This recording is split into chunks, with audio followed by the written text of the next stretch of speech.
G'day guys, welcome back to my channel. My name is Wildkard. Thank you for watching the extremely late night Wildkard rugby show. This is Six Nations round 5. This is Ireland versus Scotland. This is the Triple Crown decider.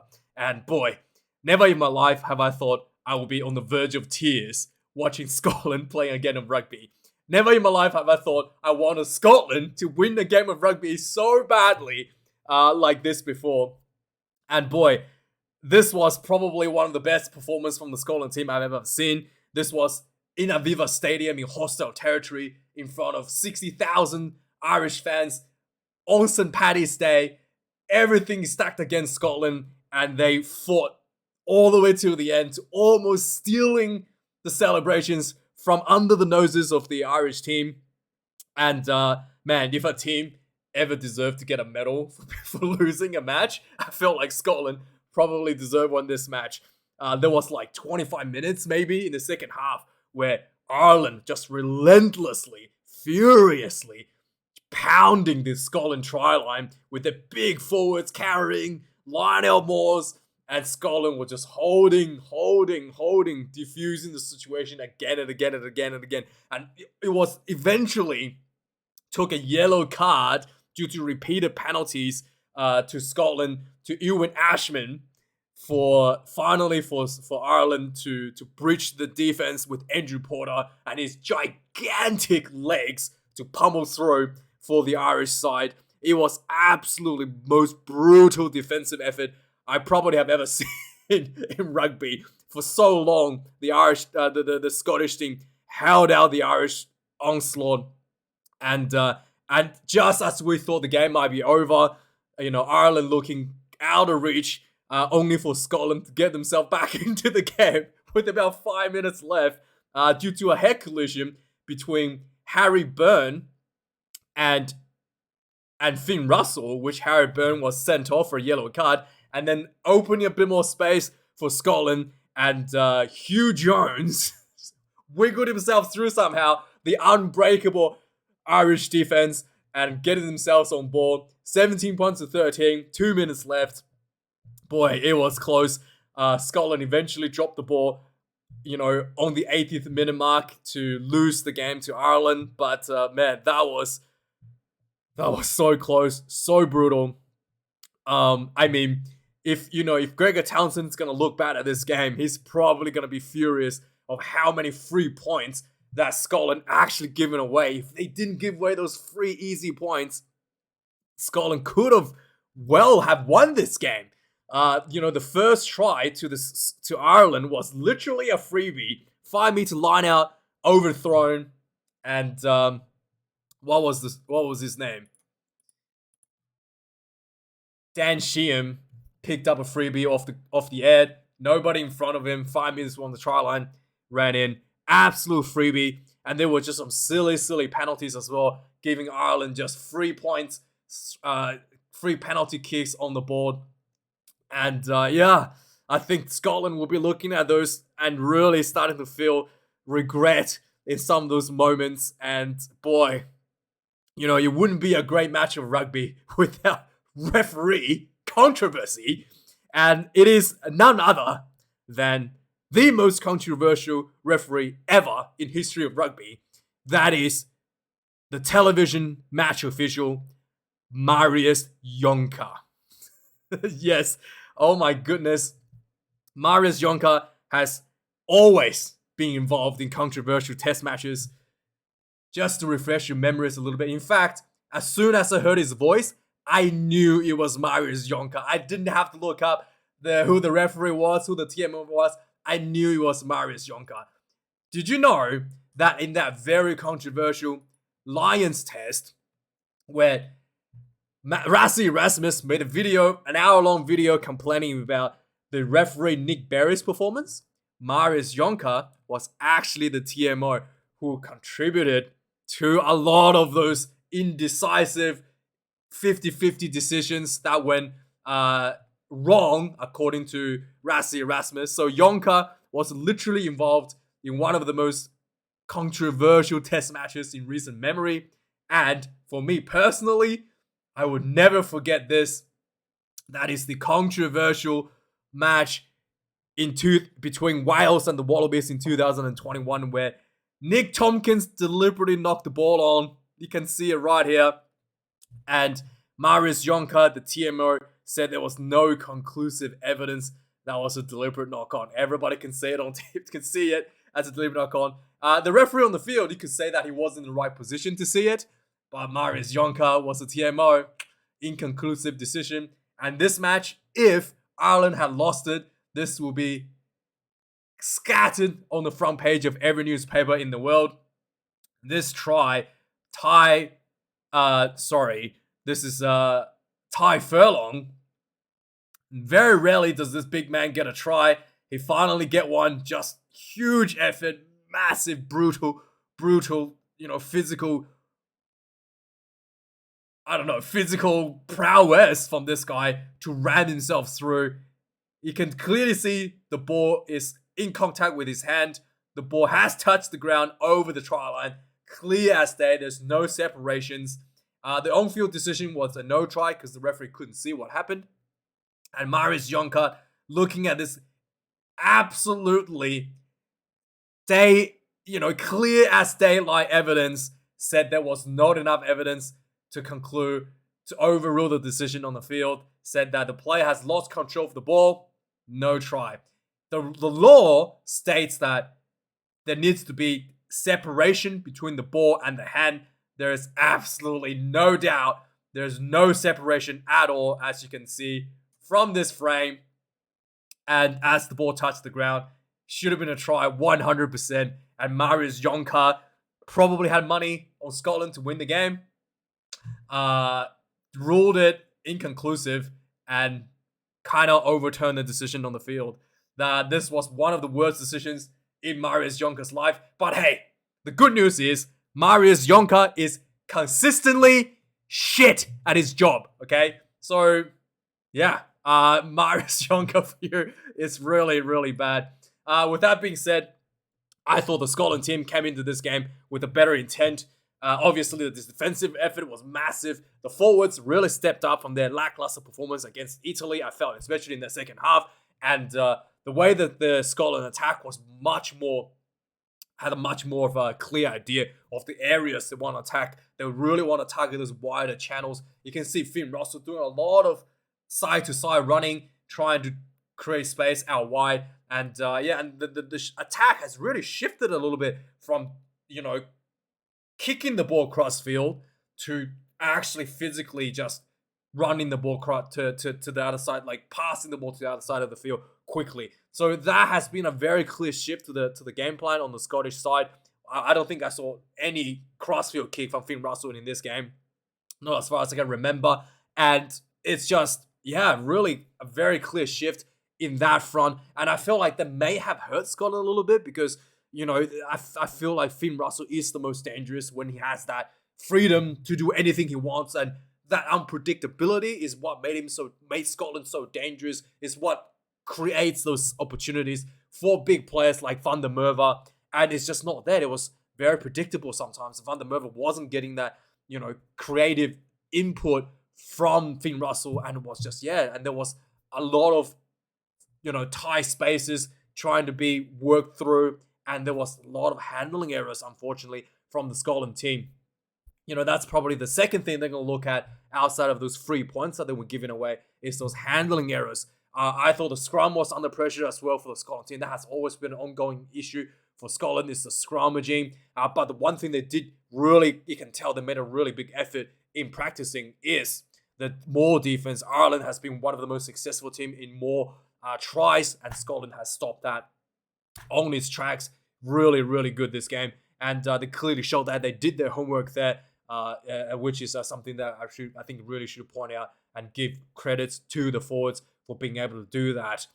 When it comes to Ireland performance, I thought the Irish, Scotland, actually controlled the game quite well, especially in that first half. Ireland was, I don't know how Ireland was basically ahead of the game, ahead of the scoreboard, because of 3 points, essentially freebies that was given to them by the Scotland team's own downfall, essentially.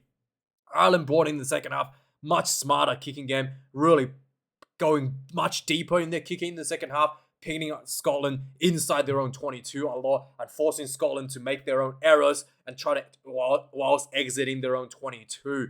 And even the Scotland's defense was really effective in shutting down the Irish centers. So Bundy Aki, the big centers of Bundy Aki, Gary Ringrose, and Bundy Aki, Robbie Henshaw, and later on Gary Ringrose coming off the bench wasn't really that effective in opening up that center field like we've seen in the past. But Ireland knows that their 4-pack is big and strong.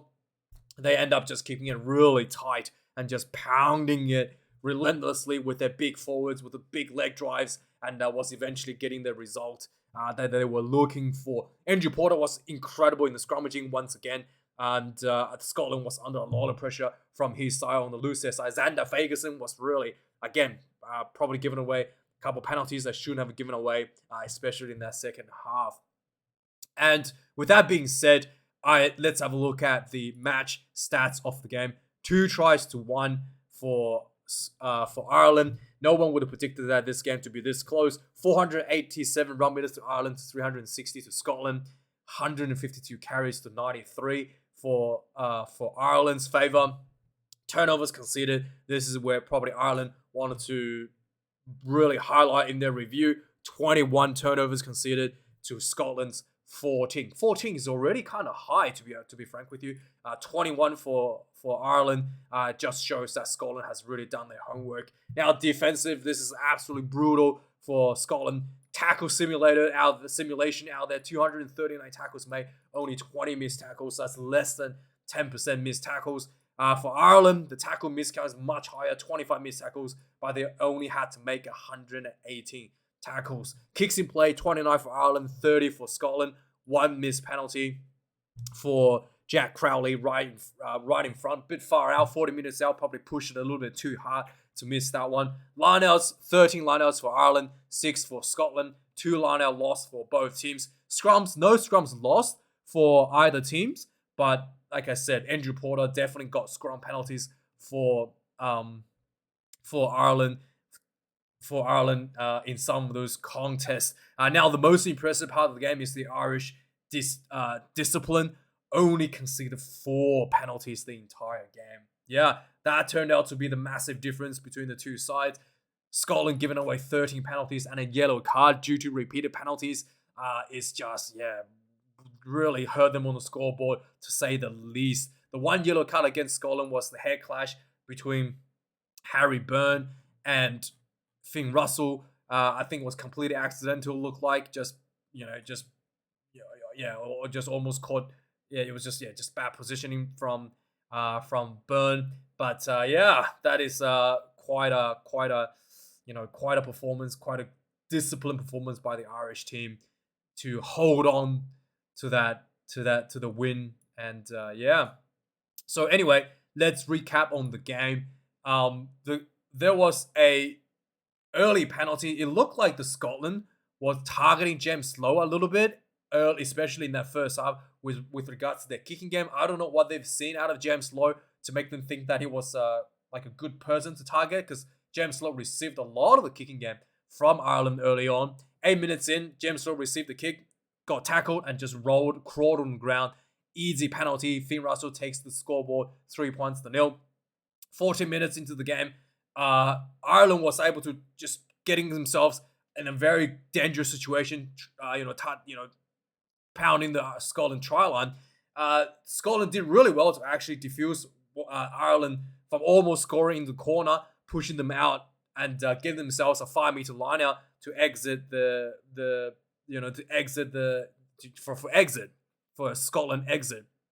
And they overthrown the line out, and Dan Sheehan says, "Thank you very much. I'll take that." Just takes the ball, got the ball from the end of the line out, went in for a free try. 7 points to 3. Really disappointed, and this disappointing to see that for Scotland. 17 minutes into the game, big hits, and Ireland was caught offside from Joe McCarthy, so Scotland takes another 3. 7 points to 6. Scotland down by 1. 31 minutes into the game, there was a scrum penalty against Schoeman, and Ty Furlong was able to pop him out. So really well done there from Furlong. And 34 minutes into the game, Schoeman was just like a silly penalty, got the ball center field, and he ran behind one of his own players, and it was penalized for obstruction crossing. This was a kickable penalty, 45 meters out, and did he get this one? Let's have a look. Yeah. 45 minutes out. Sorry, this one was actually missed by Crowley, so it was dead center, but this is the one that he missed. So, yeah, with that miss, halftime score stayed at 7 points to 6, so Ireland only had 1 point lead going into halftime. Second half starts 2 minutes into the second half. Again, stupid penalty by Xander Fagerson. He was on the ground, like literally laying on the ground, and ripped the ball out. And the referee was like, "Yep, no option but to give you issue a penalty right in front of the goalpost." Ireland ticked the scoreboard up 10 points to 6. I think Fagerson will be really disappointed in that. And then a few minutes later, there was a scrum. Fagerson again got popped out by Andrew Porter and just got absolutely destroyed and given away another scrum penalty. He didn't look like he was really really in the game. It didn't look like he was in the game at this point. And then this went on for Ireland to just repeatedly pounding the Scotland try line. Like I said, eventually Ty Byrne scored a try here on this 47th minute, and it was deemed inconclusive by the TMO with the on-field decision, no try. The try was disallowed. Very clear try was disallowed. 53 minutes into the game, it's really starting to show that Irish has completely changed up their game plan. They're just kicking the ball behind, pinning Scotland into their own 22, and this has proven to be very effective. Scotland struggling to exit out of their own 22, exit out of their own half. 58 minutes into the game, Ireland had another penalty. They went for the line-out. More penalties, went for line-outs again. They went for the maul. The maul was stopped, and they pick and go. Big leg drive, and then they went wide. This was probably like 15, 20 phases, and Gary Ringrose dropped the ball. Like, I don't know how they not score there. There was, and then they went for a scrum, obviously with the drop ball, and referee mercifully gave Scotland a scrum penalty, allowing them for an easy exit. 62 minutes. So 62 minutes. This was really a bit unlucky, I think, for Scotland. For Ireland. For Scotland. Ireland basically knock on the ball, and the referee said knock on, and then Ireland 2 passes out wide. Referee immediately says advantage over, despite the fact that the ball hasn't gone forward at all. And then as soon as the referee said advantage over, the ball was knocked on by wasn't knocked on, but was like dropped on the ground by Scotland, and then was scooped up by Ireland player, ran down the field, immediately putting pressure back on the Ireland-Scotland team inside the 22, right in front of the goalpost. Penalty advantage, more pressure, more penalty advantage, more pressure. 3 repeated penalties before finally the ball looked like Robbie Henshaw winning for a try. And once again, this time was actually held up. Looked like he almost grounded the ball and it was held up. TMO reviewed no try. And the referee said 3 repeated penalties. Someone has to go to the bin. And then Ewan Ashman was the recipient of the yellow card. And with that yellow card, finally Ireland was able to breach the defense. They went for a quick tap. And then the ball runner, I think it might be Dan Sheehan, just quickly, as just before he went into contact, ran up, and just before he went into contact, threw the ball back to Andrew Porter that was running onto it, and Porter just, with a bit of a shift at an angle, crashed himself through with a big leg drive. Referee this time immediately gave the try, despite was not able to see where the ball is, ? And he went and got the issued try. Later on, the TV showed that he did indeed ground the ball on the line. Ireland pulled themselves ahead 17 points to 6. Finally, it looked like the Scotland team was going to break with a player in the yellow card in the bin. And, with the scoreboard more than 2 tries away now. And it was looking like it was all going to be down and out. 70 minutes into the game, again, more penalties against Scotland for slapping the person slapping the ball receiver in the line out. And eventually 75 minutes in the game, again, Scotland was able to hold on to Moore's onslaught. They were trying to run out of their own 22. Finn Russell was running out, head-on-head collision with Harry Byrne. Harry Byrne get a yellow card. With 5 minutes left, Scotland against 14 Irish players may have a chance to sense. Again, Scotland was just attacking, and suddenly Hugh Jones just wiggled through the defense, just shrugged off the defender, just wiggled through, and he was free. He ran about 40 meters to score a try with about 2 minutes left on the clock. 17 points to 13. With the kickoff, there was still 2 minutes left on the clock for Scotland to try to win the match. And Scotland was running the ball out. They got to about the 40-meter mark, and they dropped the ball. Yeah, and then there was still a time for a scrum, and maybe like 30 seconds after the scrum. So Ireland had the scrum, just round the clock down, and then kick the ball out, and that was the end of that. Really, really, really disappointing for Scotland. I feel like they probably could have had it if they didn't give away so many free points. And Xander Fagerson, just really, discipline has been an issue from this guy for a very long time. I'm a little bit disappointed in some of those free penalties that are given out in the second half. And and that first, line out freebie was also very, very painful if you're a Scottish fan.